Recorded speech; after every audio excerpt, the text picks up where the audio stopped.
We live in a time where masculinity is shamed, and men don't know what it means to be a man. As a pastor and counselor, I've spent the better part of my life equipping and training others. My goal with this show is to translate my hard-earned experience into tools and tactics to help you become stronger as a man. This is the BraveCo podcast. I'm your host, Jason Bellet.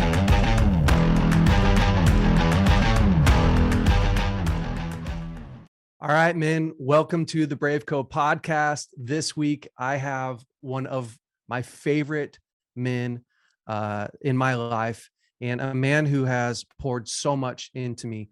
When I think about my story in all the different phases that I've had to work through and overcome in my life, from raising kids to my divorce to remarriage, Danny was such a key pillar and still is such a key pillar in my life. And I love bringing guys like Danny on because Danny is one of those men who builds other men. And he's one of those men who is, I think, one of the best guides that we have alive today to really help men become walk out their real identity, learn healthy boundaries, learn good communication. He's a man's man. So, Danny, thanks so much for coming on. It's just such an honor to do this with you. Great to be here, man. I totally believe in what you're doing. So let's do this. Hey, I want to dive in a little bit. We had a BraveCo conference back in August, and you came and spoke for us. It was one of the most phenomenal messages that I've heard, just on being a man, having courage, and actually going after and pursuing what God's put in your heart. And I want to talk about that a little bit. Your opening line to us was, "You were created for greatness." And I know around Bethel, that's not a, it's not a very, it wouldn't be a very revelatory statement around Bethel because of how much we've talked about it. I mean, today, at one point, it was absolutely revelatory. You were created for greatness. My dad does the Prince and Pauper stuff. Bill does the heaven to earth stuff. You do, you do all the same stuff. But I think when we talk about men in our culture today, this idea that you were born for greatness, that when God created each man, that he created man with a purpose, I think is absolutely revolutionary for men today. And I'm wondering if you can just unpack that a little bit, unpack maybe just a little bit of the idea, the theology around that. And we're just going to dive into, some, what builds a great man, what makes a man great, and what did God put him on this earth to do? Mm-hmm. Yeah, no father hopes that his son turns out to be below average, right? Yeah. If you could see a father, if you had to choose from F to A, what would you like your son's life to turn out like? Yeah. Like, C plus. I'd like my son's life to be above average, a C plus. I don't want him to be, I don't want him to have too much. Said no father ever. And Yes. So I think that greatness starts out with us being created in the image of God. Yeah. Not in the image of a camel or a monkey or a dolphin, but we're created in the image of God himself. Therefore, we are now about to be deployed in being like our Father, which is, God-like, Christ-like, literally Christ-like. Jesus comes and shows us this is what it looks like. Yeah. That's powerful.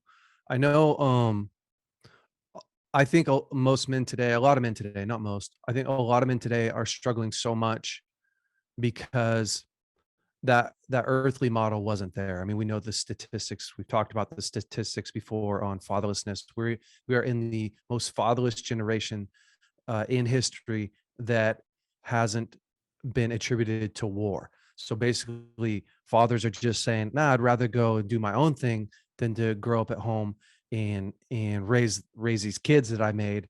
And I think that that's obviously contributing to the lack of identity in men, right? Because it's the father that passes down, and of course, the mother plays a big role in that, but it's the father that really affirms and gives that identity, especially to a man. His masculinity is poured into a man from another man.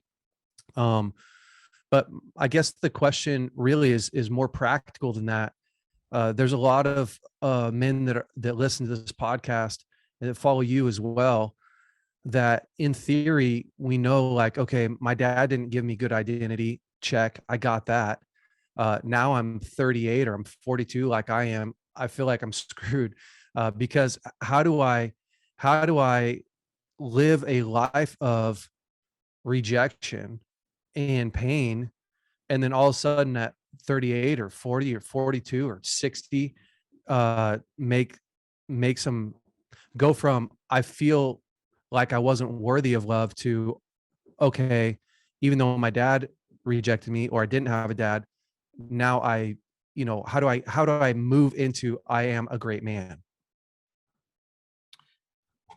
Oh, it takes one to know one, right? So you Yeah. really got to surround yourself with uh, the potential of seeing great men. This is Yeah. this is why it's so expensive for men to become isolated and, in essence, their own teacher, their own their own leader, their own master in many ways. When a guy becomes isolated, he he's reduced his character development, his sense of reality, his gauge of truth. He's reduced it to himself. Mm. And then when that guy then surrounds himself with worldly context, now he's reduced himself to himself, surrounded by lies. Mm. So what a man actually has to do is he has to graft into the body of Christ and find men of God that you would actually want those attributes in your life. So Yeah. how do you get that? And I think that's why BraveCo is so critical, is that Yeah. you're going to find a band of brothers. You're going to find a tribe. You're going to find Yep. input and challenge to your reality, to your measure of truth, and to all the lies that you've been cultivating. And you'll learn, for the most part, you'll learn how to be a man by from other men. I mean, that's pretty much how it works. Is that what happened in your life? Would you share just a little bit of your story? Because I think your story is super fascinating and really common all at the same time. On people look at you today and they just see a great man who's got an awesome inheritance and pretty much the life that most men would want to live. Uh, but you didn't start out there. Can you share just a little bit about your story? Sure. Um, yeah. Mom gets pregnant at 17, ends up marrying my dad. I think I was born when she was 19, and my dad went into the Marine Corps. So they weren't together much. He gets out. Uh, my little brother's conceived. He's born, and they divorced right after that. So I'm Yeah. 5. My brother's 1. And my mom, I think, is 24-ish, and moves to a small town in Northern California called Weaverville as a 24-year-old, looking for a daddy for her boys. Jeez. And we end up with a parade of men through our house until I'm 12 years old. when she marries my first stepfather. And then, and so there's my image of masculinity is Yeah. basically, just a stockyard, and who want no responsibility, who want no, accountability. And then, I end up raising my brother from the time he's 15 until I'm 19, or I'm 19, he's 15. My mom left. He didn't want to go. So now I got Johnny going through high school. At 21, I get saved, and I meet for the first time in my life what the definition of men translates to be. Yeah. And it starts with a guy like Bill Johnson, Mm, Bill Derryberry, Charlie Harper, Chris Valentin, yeah. uh, you know, uh, Keith Alvord. I mean, all these men that have taken on the responsibility to become Christ-like Yeah. in their character, in their identity, in their marriage, in their family, in their community. That now I have an absolute transformation from what not to do to what I want to give away to my children someday. Was it hard for you? Like, was it an easy transition? So you go from, you know, all this senior, all these guys coming into your life and kind of the pain. And I think that you were involved in drugs and stuff back then. Was it an easy transition to go from living in the world to like, okay, now you see my dad and Bill and all these guys? How hard was that transition for you? Well, I mean, it's probably easier than you'd think, but there's Hmm. a certain amount of heartbreak because I grew up in this little town where everybody knows everybody, right? I mean, Yeah, there's golly. 3,500 people, and I've been there 2/3 of my life, 3/4 of Right. my life, really. And I got this good news, and I want to tell everybody, I want to tell all my friends, hey, and they all just went, weirdo, reject. So that was the first hurdle, but the community that I grafted into was so rich and Right. alive, and and the spirit of God in my life was so real that I can't even compare what it cost me to what I gained. And I was on the fast track. I mean, Wow. I was on the fast track. I was at everybody's house every night, just soaking up that's what Wow. I want my, that's what I want my life to look like right there. How do I get me some of that? And I've just had people like Bill and Chris and Charlie in my life for 40 years. See, I think that's such a key. Like, it's not like you just found a guy to hang out with every once in a while. When I hear you talk about you being over their houses and doing life together, and I mean, being at the church together and home groups, and I remember I was just a little boy back in that time. Yes, you were. And but most of my memories, when I think back to my childhood, it's a house full of people, and Yeah. I'm interacting with all of them.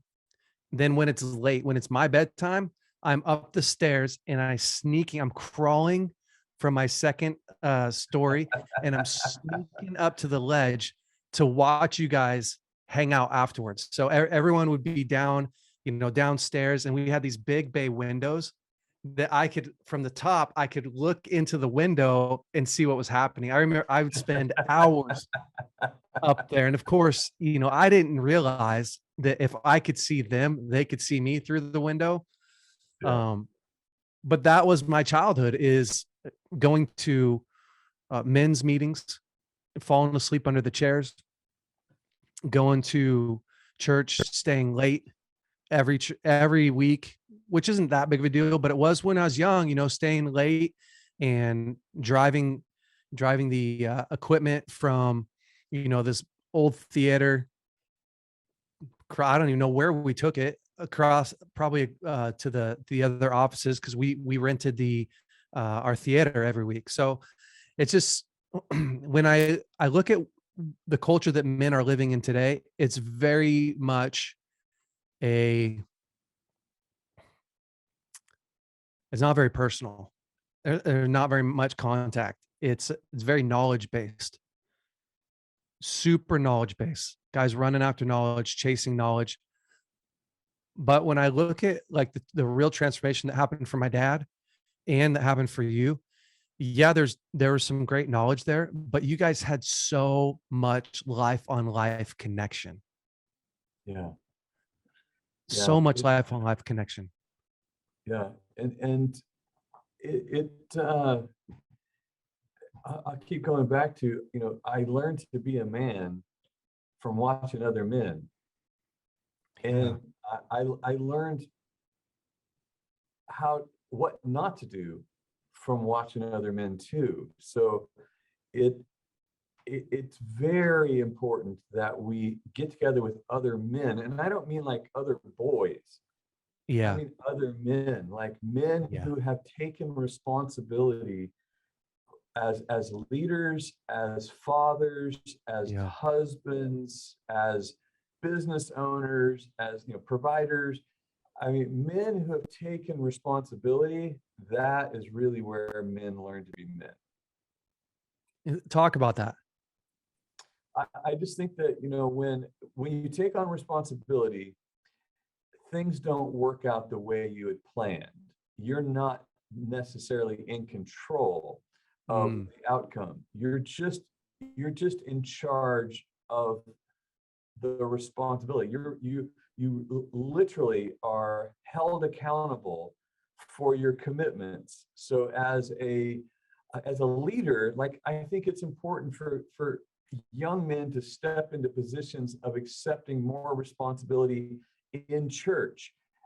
Take more yeah. responsibility at the school with where your children are. This is one of the reasons we're in such crazy Yeah. times of perversion being taught to Yeah. our children, because so few parents are still engaged in the school system, and it's Yeah. largely due to being winnowed out, and Yeah. but at the same time, somebody should have squawked and said, who's trying to chase the parents away from this school district? Yeah. How is this able to happen? But Yeah. it just happens. Pour into the kids in sports, pour into um, the health and well-being of other men around you. You add your strength wherever you can, but literally look for places to take more responsibility, because in I that love it. Go ahead. Go because ahead. You in had that this quote. Sorry, let me go and then you can go. You had this quote which tags onto this. You say responsibility leads to freedom, freedom leads to responsibility. right, Like unpack absolutely. that just a little bit. Well, I think that when it's a choice to take responsibility, it's a choice to decide between being responsible or blaming it on someone else. But once you take responsibility, what comes with responsibility is authority. Mm, Authority and responsibility are going to match as you climb up. So the more authority you want in life comes from that level of responsibility. But yeah. what people classically like what social media does is social media gives you the illusion that you have this much authority because you have this much knowledge, but you have no responsibility. So nobody really cares until you match it with responsibility. Nobody really cares what you say. And Yeah. that's how you get influence and favor, is in paying attention to the match that climbs with how much responsibility are you willing to take for those that you want to influence.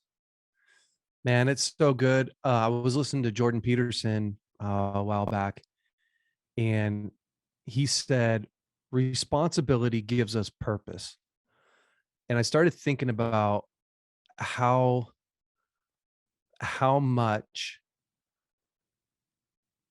we try just naturally, we try to get out of responsibility because it feels like such a burden, right? And I see it classically. I see it in school ministry students a lot. I see it in my kids. I was like that for a long time, right? Is oh, I don't want another, I don't want another burden. Well, the challenge is you end up in this endless wandering, trying to figure Yeah, out what your purpose is in life, right? Like, what am I called to do? yeah, It's why so many purpose driven life books were sold. I mean, how many books did he sell? I can't remember. Rick Warren, sell purpose driven life. People are trying to find their sweet spot, what they've been called for, yeah, without something that doesn't take any responsibility, no risk, no like.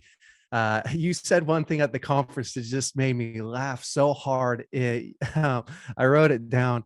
Um, you said uh, most of what you do isn't your passion, but then you illustrated it like most of what you really need to do in life. So many men are going like, that's not my passion. I don't, my passion is in catching 10-pound bass and shooting 200-inch deer and chasing, 9 by 12 elk up the mountain. And that's where my passion lies. That's where it's at. And we get so freaking lost with our everyday boring mundane life where we're really supposed to thrive, but guys aren't thriving today. Like, guys, little secret, if your life sucks, it's because you weren't ever meant to just chase 10-pound bass and shoot elk every week. And like, life wasn't, you're actually supposed to really have responsibility, yeah, which typically starts with, God, I don't feel like doing this. yeah. Yeah, I think there's a difference between uh, responsibility and pleasure, and responsibility. The thing that really shapes you the most is the amount of sacrifice involved in your your activity. So I mean, sometimes we go on a hunting trip and it's just grueling, and the story is awesome, Yeah. largely Yeah. because I almost died. I thought I was going to die. At one point, I thought I was going to die. That's what makes Yeah. this story so great. It's the If it best. was just, if it was simple, easy, hey, we flew in, there were 10 to choose from. I shot one. I got back in the helicopter and it flew away. No story there, you know. No But story. but when you build a marriage, when you build a family, when you build a business, when you build a ministry, there is so much Yeah. sacrifice in that. It's what makes it rich. It's what gives it content. It's what builds context to your life. And I think the current fantasy world of being an influencer and living your passion Yeah. is like eating hollow chocolate bunnies all the rest of your life. It's just Yeah, gonna totally. it's gonna be so empty. I love the. Have you seen the what's it called? American. It's Kurt Warner's story. American. Oh. Oh, Oh, I know what you're underdog. talking about. American Underdog. So I Kurt haven't watched Warner, it. the quarterback for the Rams, Yeah, I haven't watched it. it's a great story, great film. But it's one more of those films where he's he's reaching the championship, he's reaching the pinnacle of whatever point in his career, and there was no one there to celebrate it with except all the hollowed out chocolate Easter bunnies. There was no substance. There was Yeah. no one there that he loved, that he poured his life into, that he sacrificed for. He was how many movies have we seen where they're like, yeah, this was an empty victory because I had Yeah. no one there to Yeah. celebrate with. It's so true. And in order to have somebody there to celebrate with you, I mean, you have to build real relationships and you have to take on that responsibility Yeah. and show up. I think one of the major problems that men are facing is they don't have a lot of confidence, right? Because confidence comes in doing. That's where we gain confidence. And the other way that we get confidence is through encouragement, right? So I remember, golly, I can remember so many different times in raising my kids. I literally could think through them right now and list them out when I finally call you.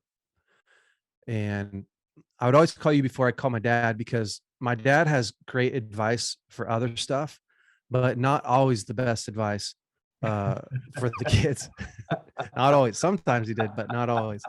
So you were my go-to, which I tell guys all the time, like you got to have your guides in different areas of life, right? So when it came to marriage and the kids, you were my guide. So I would I would track you down. I remember waiting outside of the senior leadership team meeting because you were in the SLT meeting for the church, and I'm just waiting for it to end because I've got a major problem and I don't know what to do. I feel insecure. I feel like a not necessarily a bad dad. I feel lost, so lost.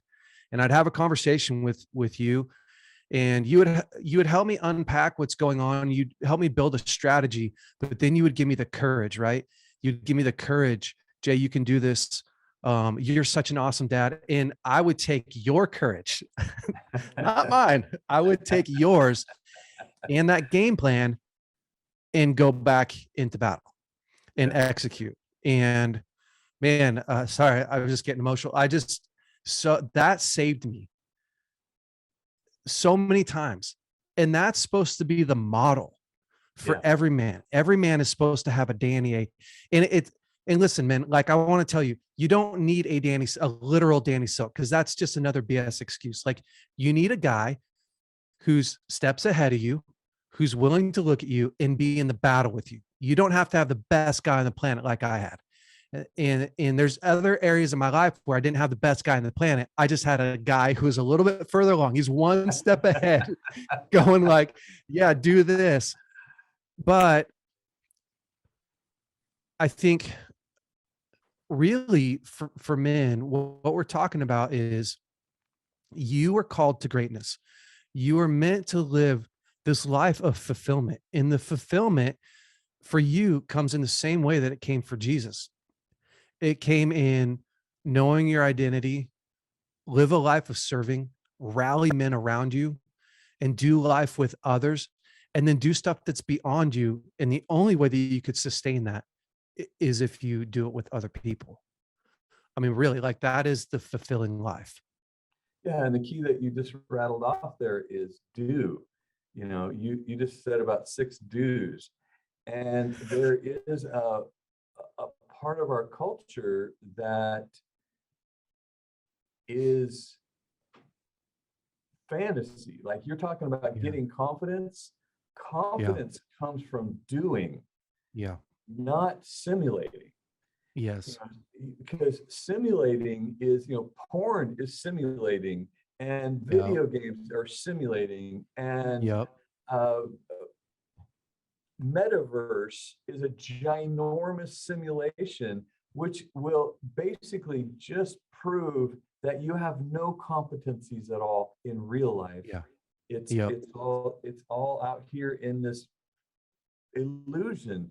So like doing real life, doing real relationships, that's where love happens. And if you're going to, you know, boil your life down to one purpose that matters, is that Yeah. you learned how to love. And you're not going to learn how to love if you're afraid of responsibility and or sacrifice. Yeah. It's so hard, man. That's just so true. Is It really is. I was going to say something that I started thinking like, oh man, the the true test of do I know how to love comes when you face something that's really unlovable and you still make that hard choice, right? How many times have we done that in marriage or even with ourselves, right? I fail myself and I have Yeah. to remember, oh, I'm not the judge of me. I'm still worthy of love. But Danny, you really do, you embody what it means to be uh, a king and a priest in your home and to God, and you embody what it means to be a man. And I've seen you fail, not morally. I've seen you make mistakes. I've seen you own those. I've seen you build your kids in relationships with other men. And I mean, as a son, I just want to say how proud I am to be running in your wake, in how much you've done for me and my family and the men that are a part of BraveCo. And so thank you for that. And I think for my life, my goal has always been to model what you and my dad and Bill and Keith Albert, all these other great men, and to take it a step further, to try and push the envelope, not with daring or dangerous risks, but in the extravagant love and in the inheritance, and they get this knowledge out there so that, maybe somebody will figure it out at 17 and not 25, or, but that we'd all be able to be courageous. So you've paved that way for me. So I just want to publicly thank you for that. That's awesome. Thanks, Jay. I mean, I think that watching young men like yourself take on so much responsibility and do such an amazing job with it. I'm watching your little family. You're like, oh my gosh, this guy we're doing it again. We're doing Number this 5. again. Yeah. Yep. 12 days ago, just had another baby. Is that another baby? How old are you? 42. 42 coming up? Or yeah. 42 coming up. Yeah. Yeah. Yeah. We share the same birthday. I'll text you happy birthday on your birthday. Yeah. On You my too. birthday. Yeah. Yeah. Yeah, I mean, just to watch this, to see you come alive by taking responsibility for pouring into men and giving away who you are and what you've been given. I mean, because guys like you and I, we've been given a pretty rare experience being in It's the true. environment that we're in. It's And true. so I don't even know how you don't give it away. I mean, Yeah. maybe some people get there, but I don't even know how not to give it away. It feels like Yeah. it's like, we found the end of the rainbow here. We're like, hey, Yeah. come here, It's the here you funnest go. thing in the world. It is so much fun. And so this thrills me to watch you, and knowing the journey that you've been on, it's gonna resource transformation in so many men's lives, as it already has, but it's just gonna get bigger. Guys, if you're looking to level up your game in parenting, marriage, communication, Danny Silk is the absolute pro. He's the foremost leader in these areas. It's where I learned how to parent at a very, very young age, reading his books, listening to his Loving on Purpose series. And man, Danny has done so much to help me. And I want to encourage you to go to lovingonpurpose.com and grab some of Danny's resources if you are looking to grow in any of those areas. Danny, thank you so much for coming on, for being with us today. Your wisdom, your love, your support means the world. And man, I couldn't be more thankful for you. So thanks so much, guys. Have an incredible week. Hey guys, thanks so much for listening to the BraveCo podcast. If you like this podcast, would you please rate it, review it, leave us a great comment. And if you like this episode in particular, share it with your friends and family. That helps us to spread the word. Guys, stay brave. We'll see you next week.